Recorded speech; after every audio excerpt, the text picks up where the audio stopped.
Welcome to On the Ledge VIP Podcast.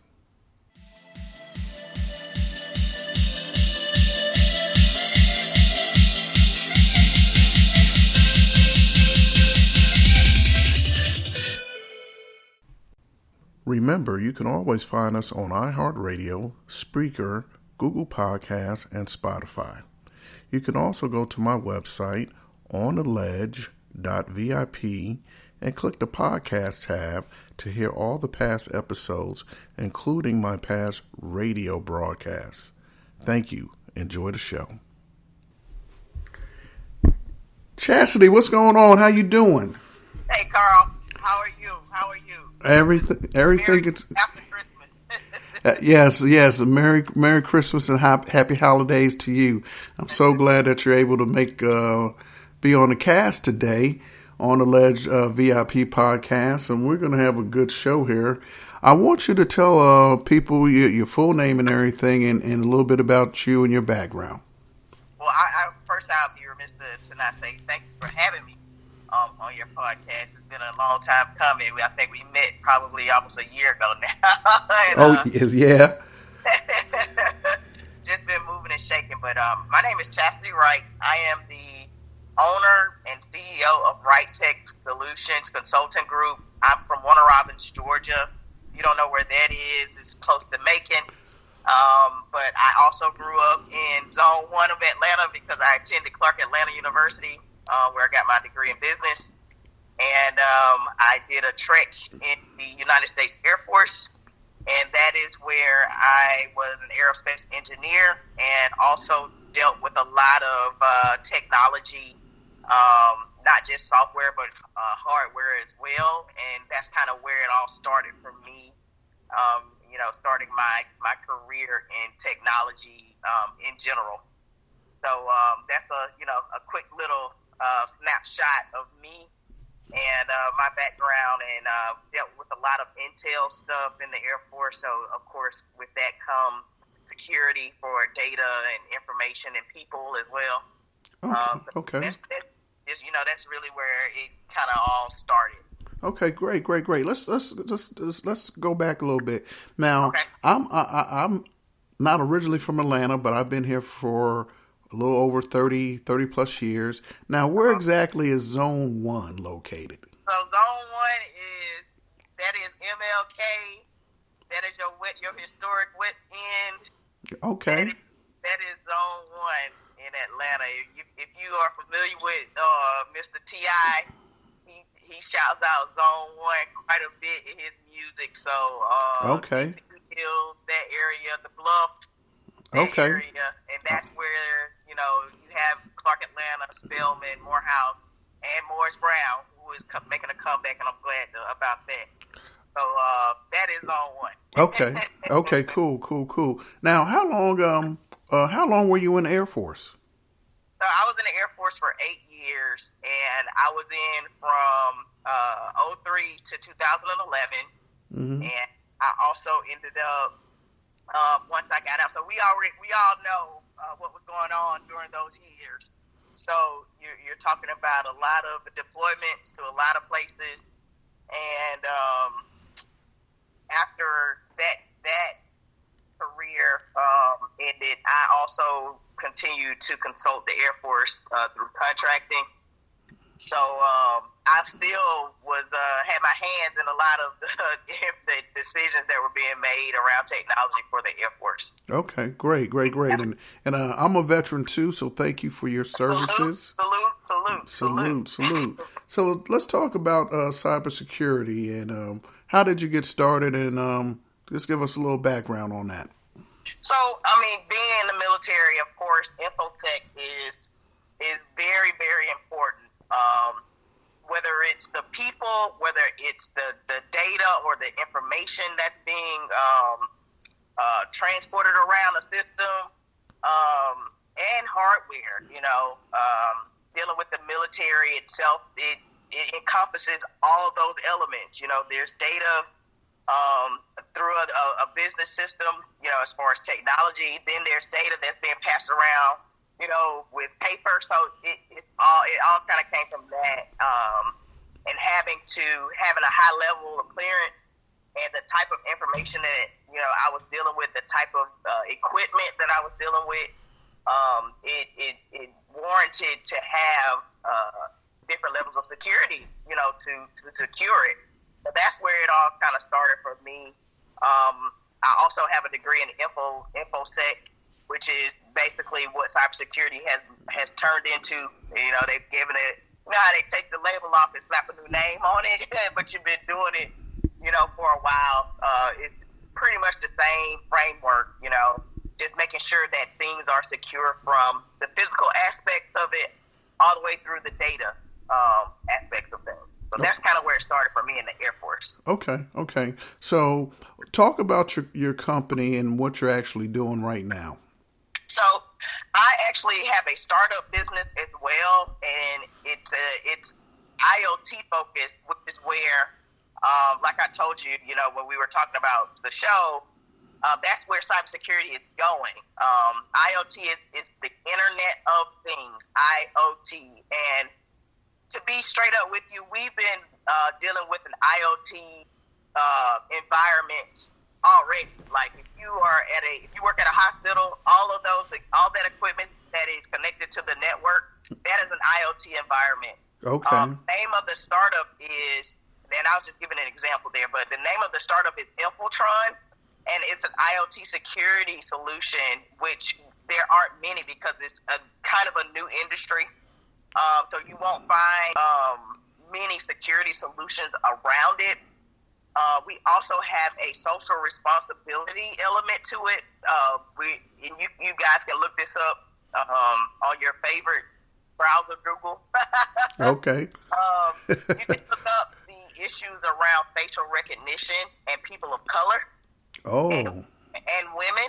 Okay. And since we talk about Atlanta is a smart city. It's one of the 6 cities in the United States that is rolling out 5G.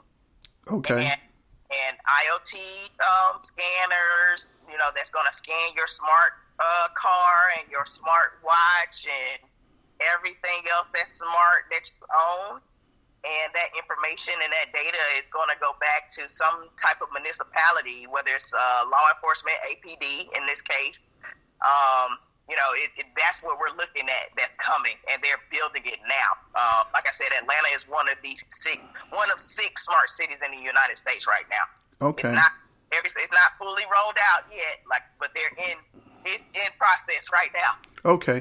So let me ask a question on that. I'm glad you mentioned that. You just educated me. I did not know that.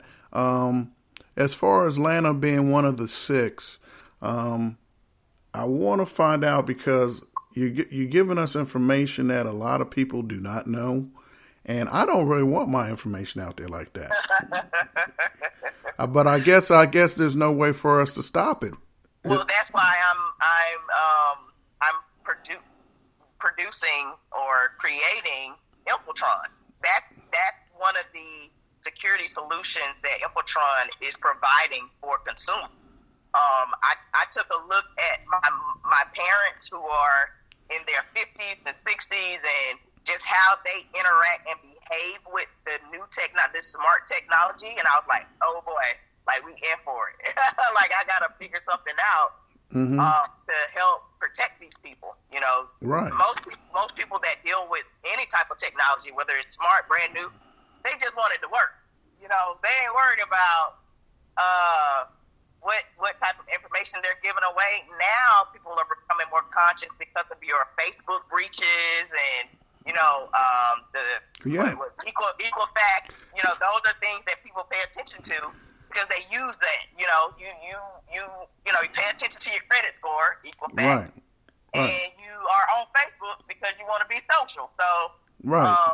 These are 2 companies that within the last 2 to 3 years have been breached more than once. Correct. And like I said, I have people in my family in a certain demographics as far as age. They're not concerned about that. They just want to sign up and they wanted to do what it's supposed to do. And they're not reading through third-party agreements where they're telling you, hey, when you sign up for this platform or when you activate this device, we can, like you are telling us yes to selling your information to third parties so they can market to you. And so Infiltron is looking to mitigate that and make sure that the consumer and or the business, because we are building a business solution too, so it can integrate into business systems. But we are wanting to help it be more convenient for you to know about what's being done with your data. Well, what about the cloud? I don't trust the cloud. Everybody says, "Yeah, put your stuff on the cloud." Where is the cloud? Where is my information going? The cloud is kind of it's kind of one of those unicorns that has an on it.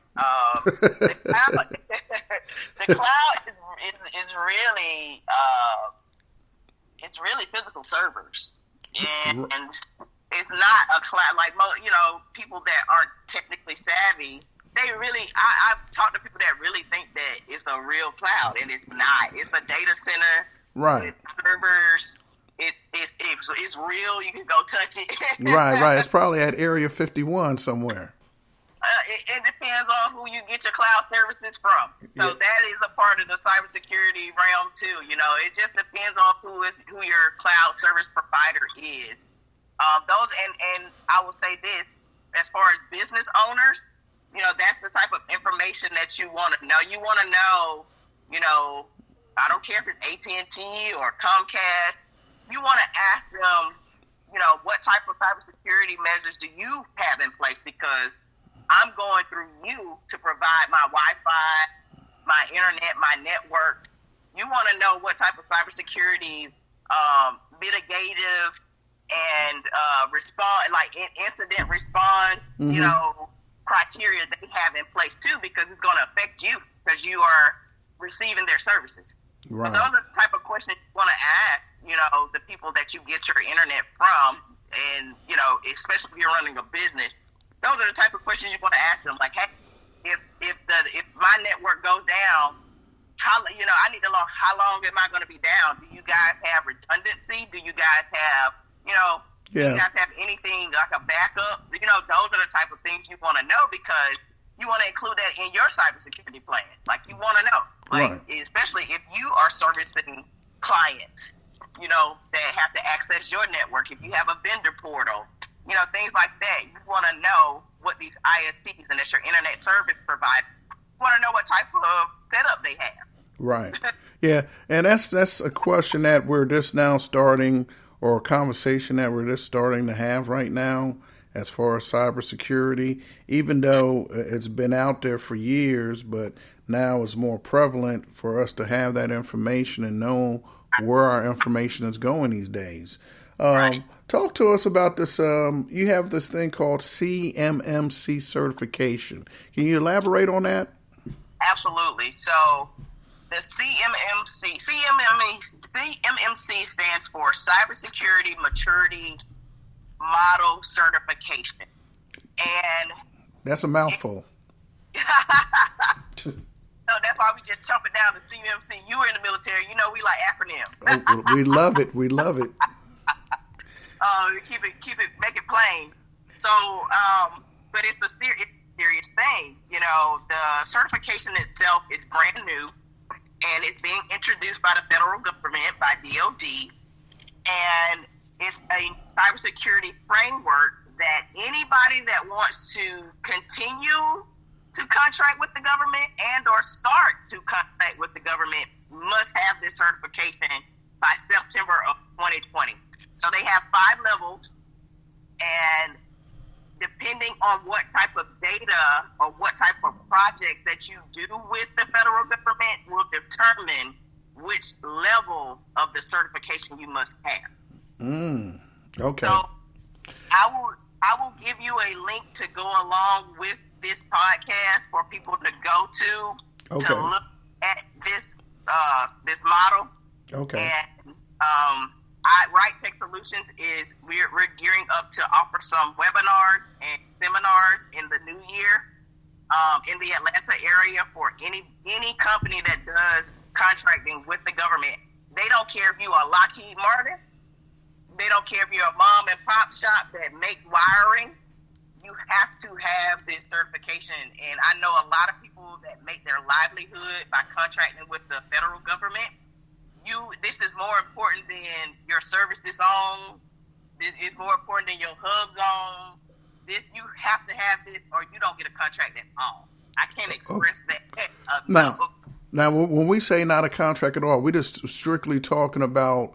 Are we talking about federal government? We're not talking for now. For now. Because if we know anything, if federal does it, it's going to trickle down to your state level. It's going to trickle down to your local level eventually. Okay. But for right now, this is a brand new industry that the government is introducing. Like, this is brand new, and I'm a part of the council for it. So they have an accreditation body, and the accreditation body is basically going to be the enforcement. They're going to enforce it. But out of this accreditation body, they're going to bring two new civilian positions to the federal government too. So they're going to have trainers and they're going to have auditors. And for right now, what they're saying, the qualifications is that you, of course, have a clean record and that you have a high school diploma. Okay. That's all they're requiring for right now. What's we're talking about criminal record? Criminal record. They want you to have a clean criminal record and a high school diploma to be a trainer. And what the trainers are going to train the auditors, and the auditors are going to come out and audit the businesses that want to do business with DOD. So this is, like I said, they're creating jobs with it as well. Mm-hmm. But with the accreditation body, they are the kind of the enforcement body. They will enforce what, they will make changes and send out updates, and they're going to be the ones that they're the gatekeepers of this, so to speak. So if you are a part of the accreditation body as a business like mine, like Wright Tech, okay. If I were to be a part of that accreditation body, I wouldn't be able to consult. So I actually am a part of the council. So the council is for consultants to kind of help them build, make suggestions, kind of help them get this whole framework together, because we're the ones out with the boots on the ground, so to speak. Okay. With the clients already. So, and we're the ones waking up, eating, sleeping, and breathing cybersecurity every day, and knowing, what ransomware is out now, what Microsoft entities are being attacked. Like, we have to stay up on this because we have clients that we protect. Okay. But I actually, the lady that's over the CMMC, her name is Katie Arrington, ARRINGTON, and you guys can look her up. She's if you look up the CMMC, her name is going to be somewhere around it. So okay, she's kind of spearheading this thing. Katie and I had a conversation at the kickoff meeting back on November the 19th, and she looked me straight in my face and told me, because I was on the fence, because this is what I do. And she was like, I could be a part of this accreditation body, but she's like, no, we need you to continue consulting, because somebody has to prepare the people for it. I've ran across people that don't even have cybersecurity plans in place at all. And you should, as a business, you should have one anyway. But the majority do not.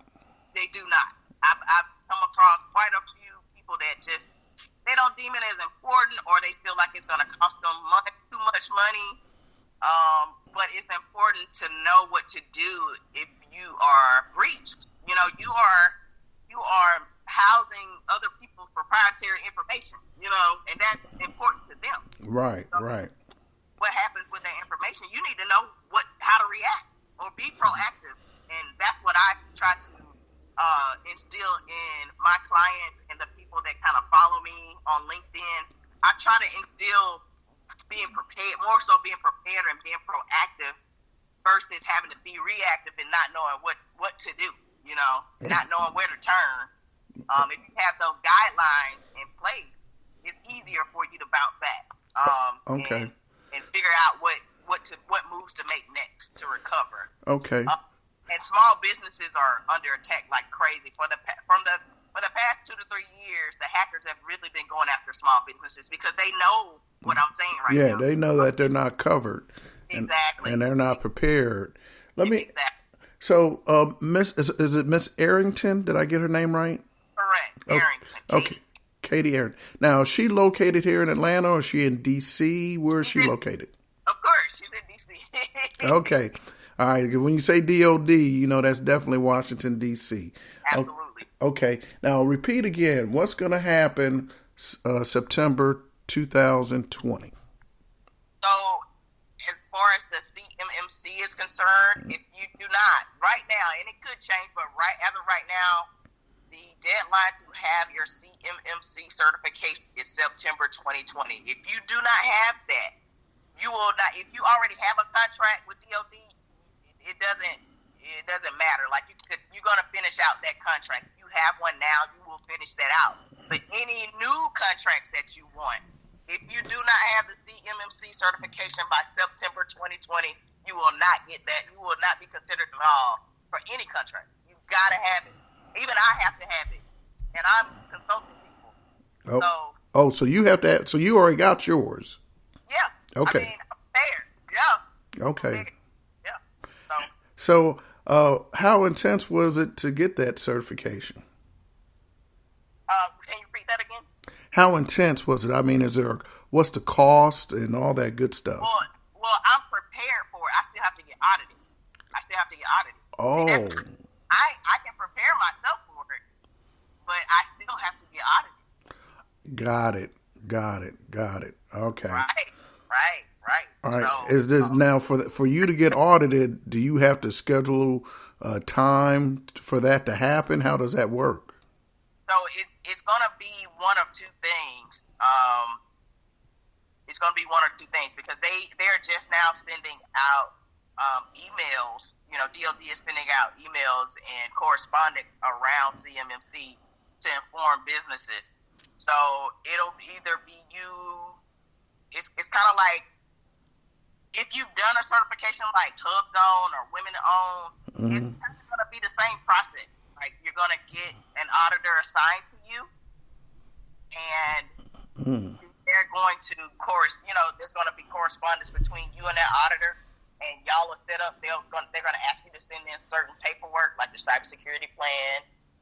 Depending on what level of the certification you need, it's gonna be the same process. So if you've done any of the certification processes, it's gonna be very similar to that, to where you'll have someone assigned to you. Mm-hmm. And that auditor, once that auditor signs off on your certification, they're gonna have it's kind of like the IRS auditor, how they have a number assigned to them. It's their ID, right? The auditor ID. Right. That auditor ID is going to be on your certification, and if anything happens around you being breached or anything, and the auditor missed out on that, it's going to be on them because they basically signed off saying that you were good to go. So they're trying to figure that part out right now too. Like this is brand new, Carl. Okay. Like this is brand new. Okay. So there's going to be a lot of little kinks that needs to be worked out and smoothed out and fine tuned. Okay. Yeah. So, and I think that's why they kind of still wanted the consultants around on the council. We're still doing webinars and stuff, helping them come up with the framework for this. But they're ready. The timeline that we have, like the milestones that we have, they're ready to hit the ground running in 2020, January 2020, February 2020. They're looking to go ahead and start hiring the trainers and the auditors, and yeah.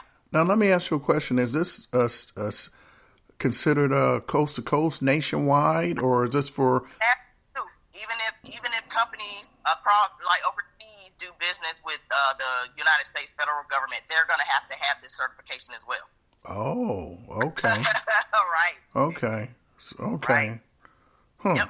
So it's everybody. Nobody is excluded from this. Okay. Like I said, your Lockheed Martins, your Northrop Grumman, your mom and pop logistics, janitorial services, they have to have it too.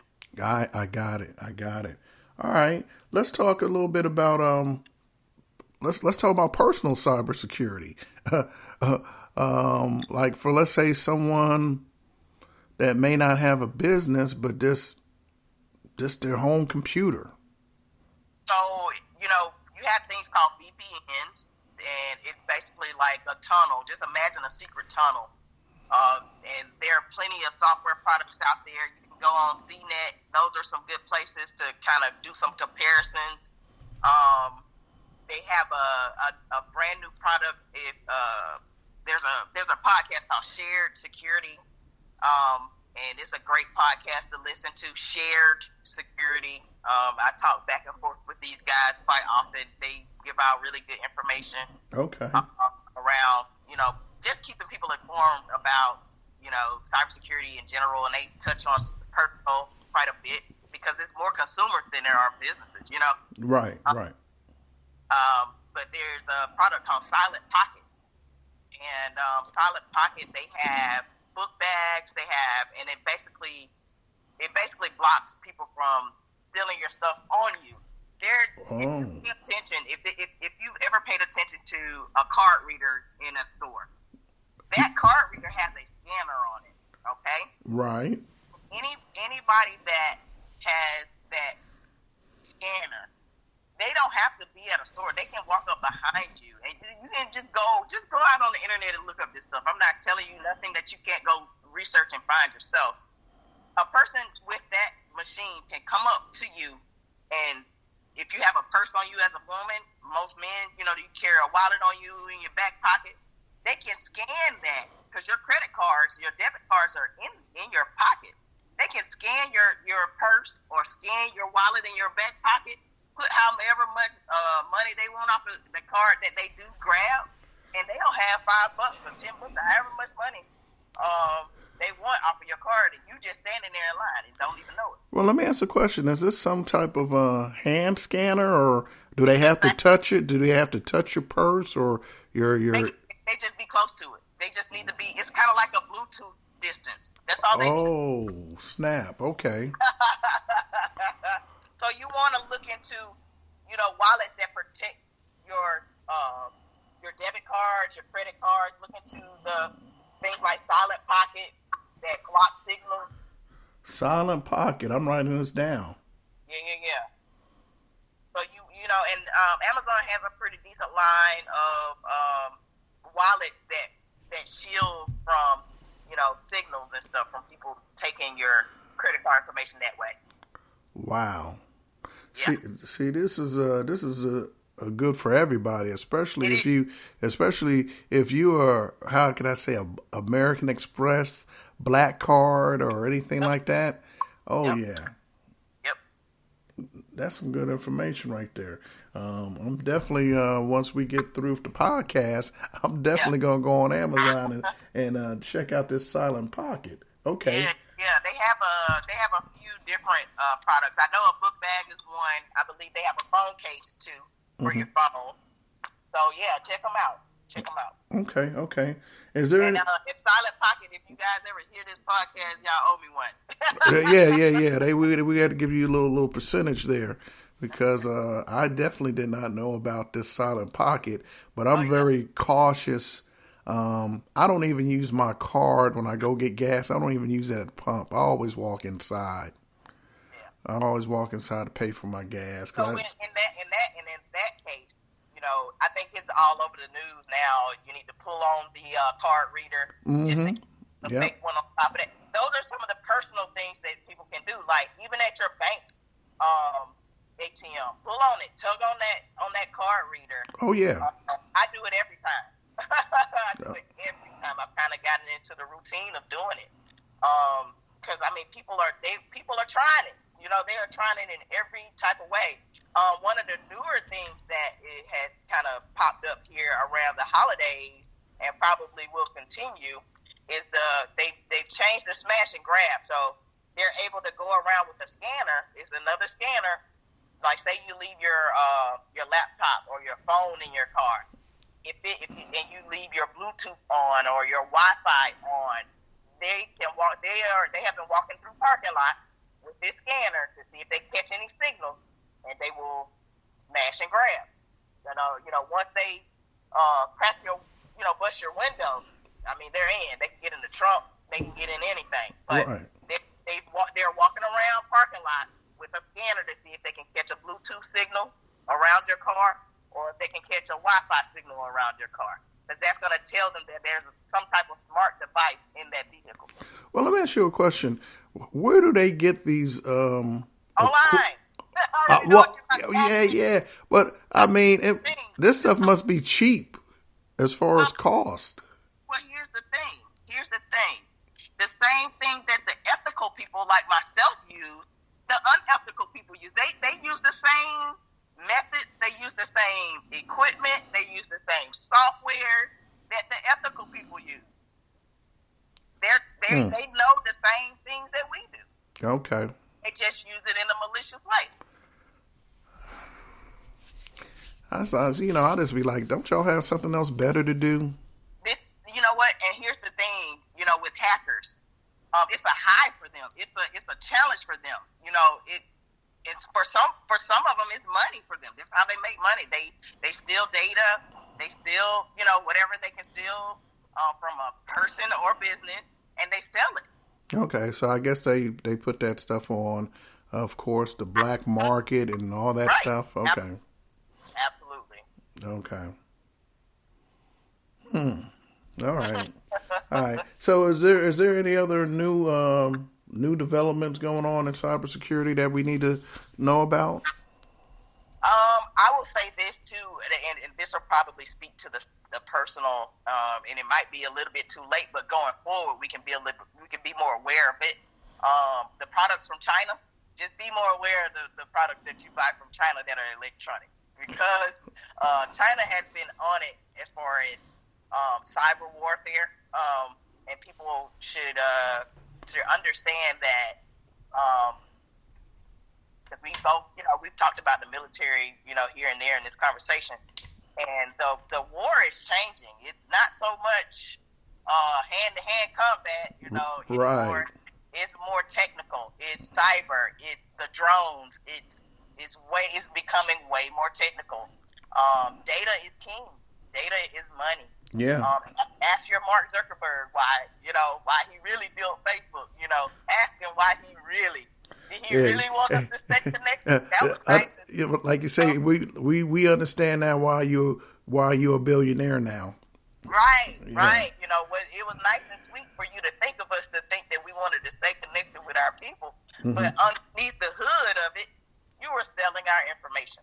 So I just want people to be more aware. I know everybody's not going to read through the fine print and the third-party stuff, but shoot, man, just be more aware of the things that you're purchasing, where you're purchasing those things from.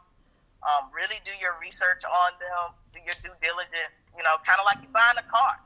You're not going to compare I know you know which one you like. Right. You're still going to compare the different models, the years, everything. You're going to do that. Be the same way about your technology that you bring into your home and that you bring into your business.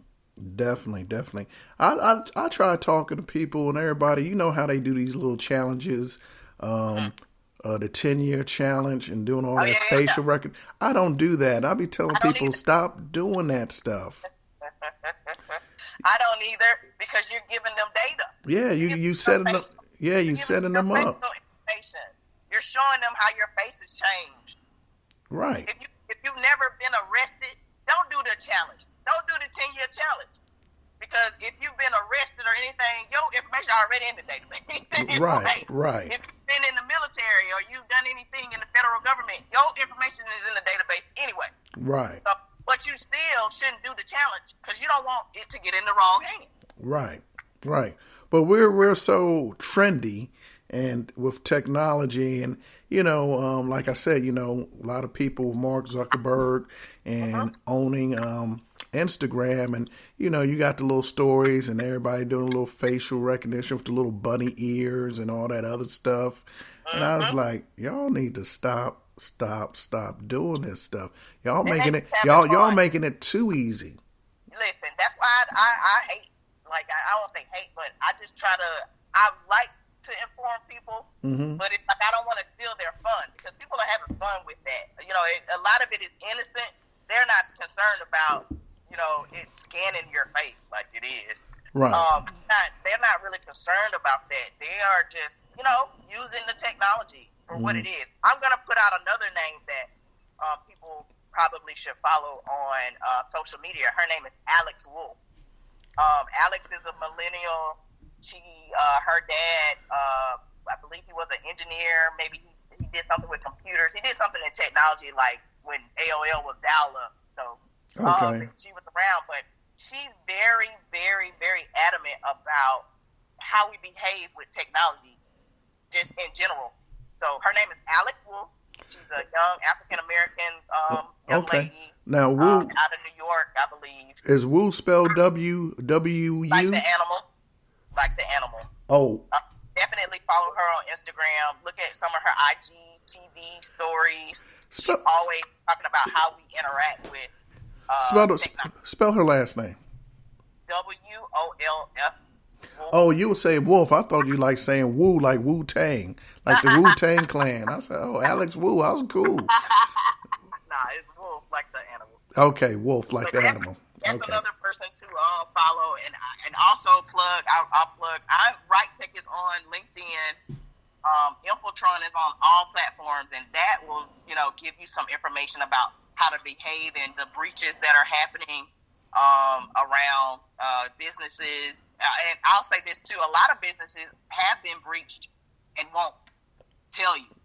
So you start getting emails about your car needs to be changed because they feel like it's been compromised in some type of way. That's the So yeah, I like I said, my mission as far as using social media around cybersecurity is to just inform and educate people. I think we follow each other on Instagram. I think you follow Infiltron. So I do. So my thing is to just educate and inform people on what's really going on and how to protect themselves, because they're not reading this stuff in the morning. They're not concerned with this, but they should be. Right. Okay. Well, cool. Now, if someone needs to get in touch with you, how would they do that? So you can go to WrightTechSolutions.com. So Wright is spelled WRIGHTEK.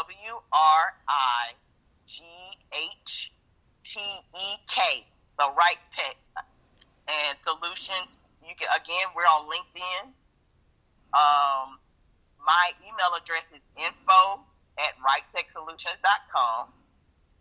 I'm also, you can look up Infiltron. Infiltron is on all platforms. Wright Tech is on Facebook as well. So you can message me on Facebook and I'll get back to you. We're everywhere. Everywhere. Infiltron is INFILTRON app. So it's an app and it's a software suite. So either you can DM me. I don't mind answering questions. I think, Carl, you can attest to that. No, you're very. I will answer them because I want people to know. They need to be informed about what's going on. Oh yeah, you're very get back with people, and you're free with the information, which is very good. You're very open and sharing that information with me. So I know you're doing it with everybody else. And I'd like to take this time to thank you for wanting to come on and share that information. The main thing for us and the information that you're relaying right now is, once again, you already said it several times, to keep everybody informed and to encourage the listeners and whoever to take cybersecurity very seriously. Is really protecting yourself, protecting your identity, and do your part. Don't depend on the government. Don't depend on anybody else to do that for you. You got to take that upon yourself. And if it costs a little bit of money, that's an investment into yourself. Exactly. That's 100% facts. Hey, Chasity, thank you so very much for being on the show and sharing this information. Anytime you want to get back on, let's get back on. And whatever information that we need to share, let's get it out to the people. The show is definitely geared for this right here.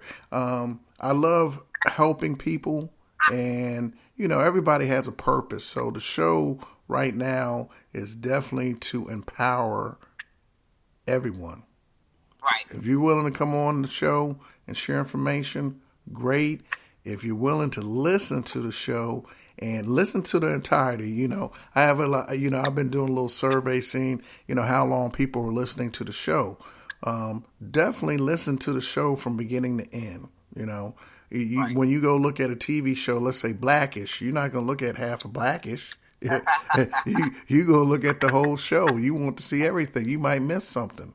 You might miss something very important that can help you out in your life. So definitely listen to the show to the entirety.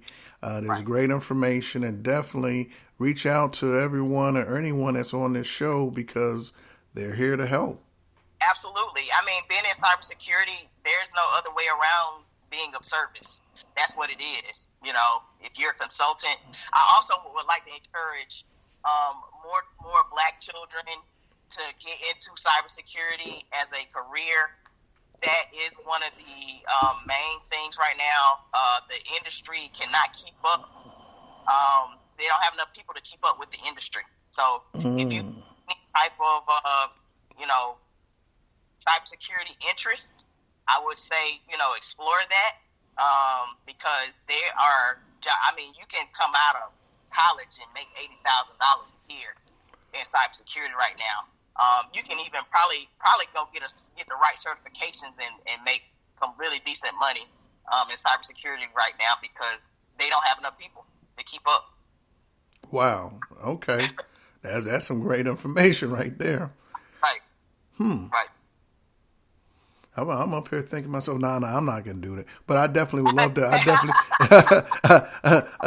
Sometimes you can't chase the money all the time, And I'm old enough to know that right now that I can't do that. But definitely, we definitely need to get that, like you say, got that information out there. And that's just. Man, that's just I love this podcast right here. I appreciate you coming on once again. And like I said, anytime you want to come on, we're going to go ahead and do this and get this information out here, okay? Thank you so much for having me, Carl. And I just want to tell everybody happy holidays and happy New Year. And let's go into the New Year strong now. We got to do this. 2020. 2020, let's do it. Let's stop procrastinating. Let's go ahead and do it now. All right? Okay, everyone, before we go today, I have a public service announcement. I have some great news. On our website, when you go to ontheledge.vip, make sure you click the deals tab. There's a deal on there for travel and a deal on there for a new rideshare company. With the travel platform, it's going to be free for you to use and free for you to keep. You can travel like a VIP for less. That is great news there. And with the rideshare, there's a new rideshare company called Vibe Ride that's coming to a city near you where the drivers get paid more and the riders pay less for any ride. That's great for everybody. So make sure you go to the website, check out the deals tab, and get yourself registered, get yourself set up. Thank you, and have a good day.